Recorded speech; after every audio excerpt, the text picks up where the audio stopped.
Yo mga idol, kumusta? Ayan, panibagong vlog na naman sa panibagong araw mga idol. Nandito pa lang tayo ngayon sa ah, kagubatan na naman.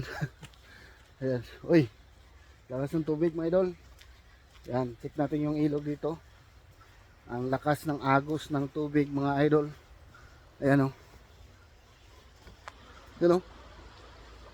Lakas ng tubig. Tapos umabot talaga dito oh. Siguro umabot yan dito, banda. So makita ko yung trace ng ano, ng tubig na yung mga naanod na konti. Sanga-sanga. Yan, so unahan tayo mga idol. Lipin natin anong kaganapan. Yan. Wala yung gaganap dito.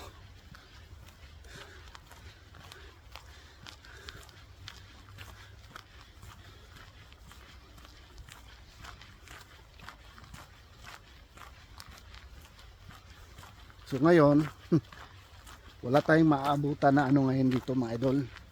For sure. Walang nagmimina ng ginto ngayon dito. At saka walang namimingwit. Dahil sobrang lakas ng tubig. Yan o. Yan, dito tayo.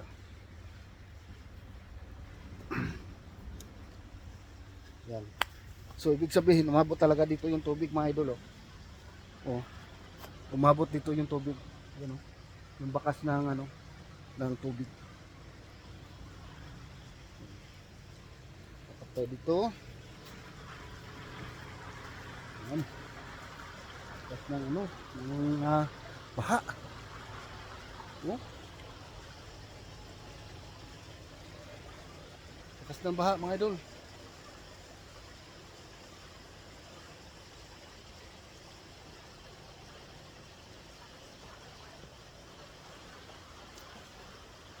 Pag ganyan kalakas na baha, kayang-kaya pa yan ano. Kayang-kaya pa yan river crossing mga idol. Yan, river crossing. So ngayon mahina na yung tuhod natin. Hindi tulad dati.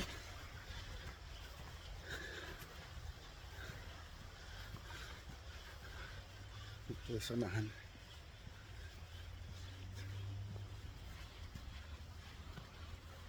Yan. Kasi yung tama ng araw, pag ganun, pagka binaliktad ko yung camera, ano naman, silaw, no? Yung camera natin against the light kung iharap natin doon. Kaya dito muna harap muna sa akin ha. Huwag muna kayong magsawa diyan, mag tingin-tingin sa mukha ko. Okay, mga idol.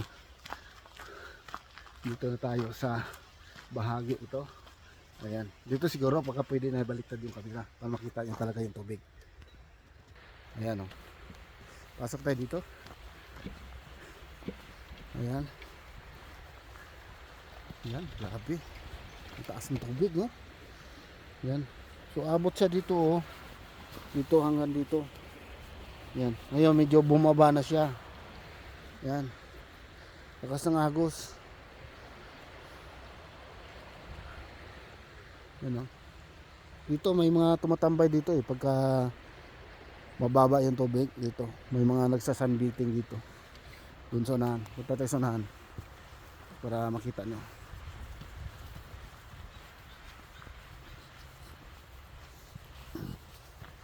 Ayan. Ang gulo ko lang yung ganyan para hindi silaw. Kasi yung ano, tama ng araw. Yun o, abot ito yung tubig talaga o. Oh. Ayan.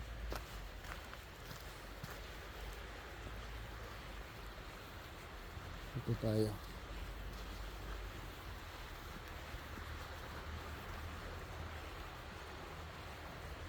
Ayan.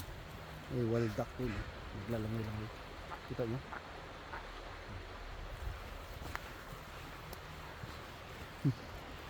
Malis na yung waldak. Takot. Mapo talaga yung tubig dito no? Sa daanan.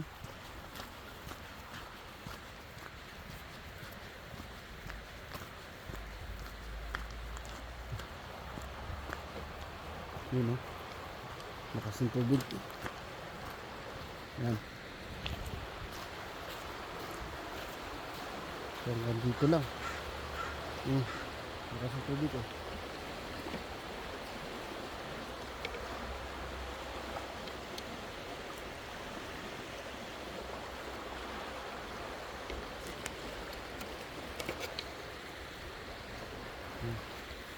Lipin natin sa unahan.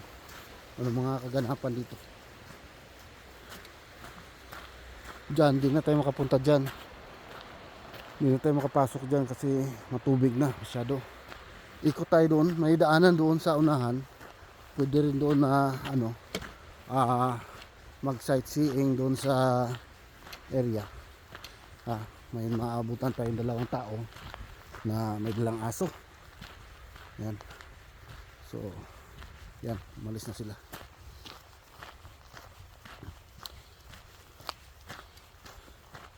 Yan, dito banda oh, may daanan dyan, pababa. So, check natin.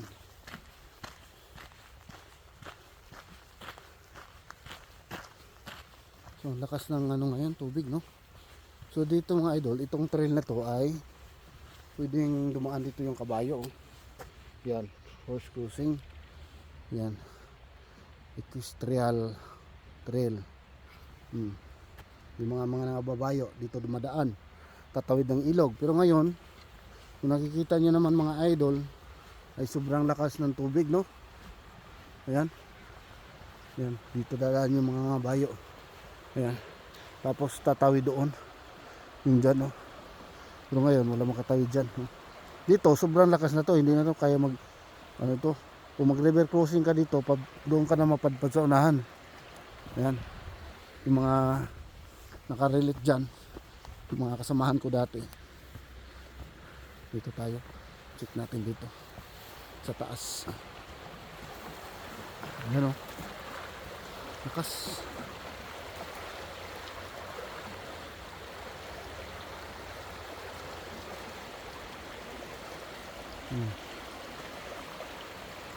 Lakas ang agos ng tubig. Ayan.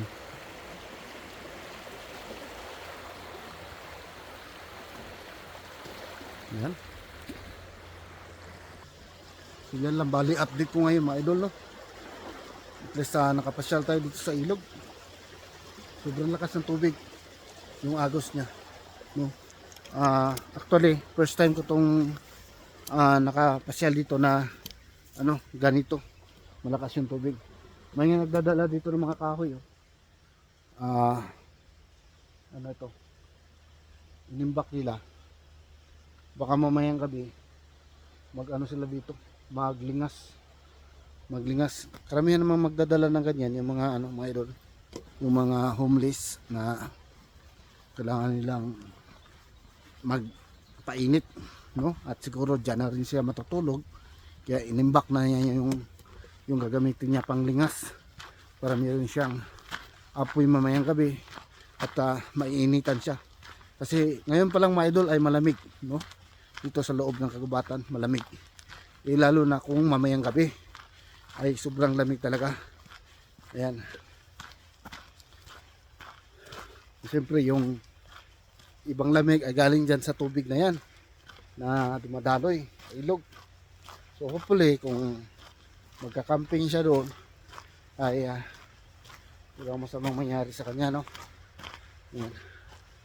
Kasi pagka ganito sobrang lakas ng agos ng tubig, tapos yung ibang hayop ay maghahanap ng ano ng matatawiran, magilid-gilid yan siya, hindi ka mapadpad siya doon, yung bear man yan mapadpad doon. So yeah, hopefully maging okay lang siya kung may magka-camping doon.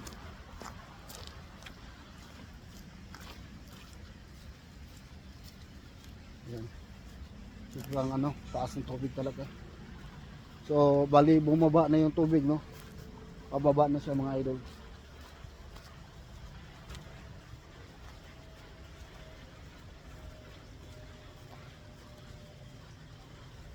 Ayan.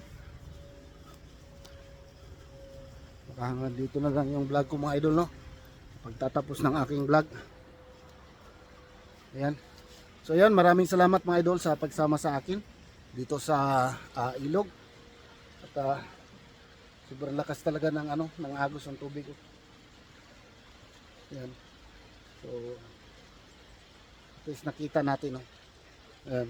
So sana makapag pa ako makabalik ako mag-vlog pa ako dito. Ayan. Alright. Ayan. So gusto ko lang tingnan, silipin mga idol kung anong kaganapan dito sa ilog. So ngayon, ito yung naabutan natin na sobrang lakas ng tubig. Tapos malakas yung level ng tubig. No? Mga idol. Yan, so hanggang sa muli mga idol, maraming salamat po sa pagsama sa akin, sa aking mga walang kabuluhang vlog. Ayan, sa mga sulit dyan, maraming salamat po sa laging pag-aantabay ng aking mga upload. Yung mga mahilig sa adventure. Ayan, so hayaan nyo mga idol, pagka balang araw makapagbakasyon tayo ng Pilipinas ay magkakaroon tayo ng ating adventure doon, no? Gaya ng dati na ginagawa natin, na gagawa tayo ng pana, mamamana tayo sa ilog, sa araw, sa gabi, maglalagay tayo ng ating mga bitag, mga taan, at siyempre mga gawaing bukid mga idol. Ayan, so ganun lang mga idol. At yan, maraming salamat po. Ayan, sa mga hindi pa nakapanood sa aking mga adventure vlog ko sa Pinas, meron po tayo sa ating channel. Makikita niyo po sa aking playlist, meron po doon mga buhay probinsya, ganun, fishing adventure. Makikita niyo po doon, click niyo po yung playlist ng aking channel at makikita niyo po yung mga video ko doon, no? Ayan. So, maraming salamat po mga idol. Ayan. Ingat kayo lahat dyan at God bless po. Bye bye mga idol.